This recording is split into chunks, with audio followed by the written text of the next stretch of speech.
Hi everyone. Thank you for joining the webinar. We'll be sharing technology and strategy for building omics visualization. This is an important topic because many scientists are struggling to explore omics data effectively. Before we start, let me introduce myself and Genestack. My name is Kevin, and I'm leading the data science consulting team at Genestack. I've been doing bioinformatics for almost a decade now.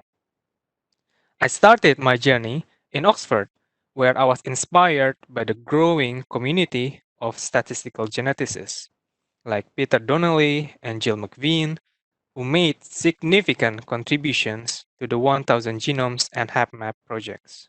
My first bioinformatics project was to look at HIV evolution, and what made that project exciting and led to a publication was not so much in the algorithm that I developed, but in the high quality HIV data that had been collected over several years.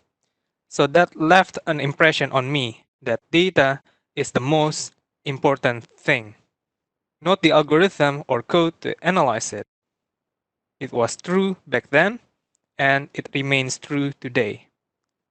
So, I'm excited by data, and we've gone a long way with multi-omics data, with single-cell data, and with population scale data. So, what's keeping me and the Genestack team up at night? It's enabling people better access to high-quality data. Genestack was founded by Misha Kaposzewski, who was previously a group leader at the European Bioinformatics Institute, and he led the development of Expression Atlas.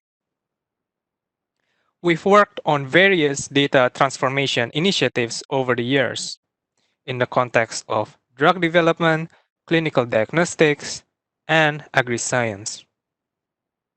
Some of you may have heard about our press release with AstraZeneca last week. We are building capabilities to organize and search their fast-growing multi-omics data across sites and across therapeutic areas. We are headquartered in Cambridge, UK, and we'll be opening a new office in Boston this year. So, everybody's been talking about data democratization. 9 out of 10 scientists are unable to explore omics data effectively in a typical R&D organization. This is what our clients complain about, and I've seen this firsthand when I'm giving training or consulting sessions. So, what could be the reasons? The main reason is that they are not computationally savvy enough, so it's hard for them to deal with the data directly and independently. They have to turn to data scientists or self-service visualization tools. But data scientists' time is limited, and bespoke self-service tools are either too hard to build or too expensive to buy.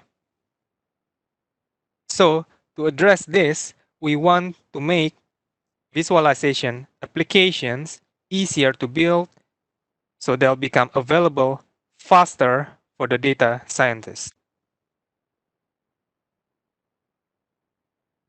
We expect this to have a big impact in a data-driven organization.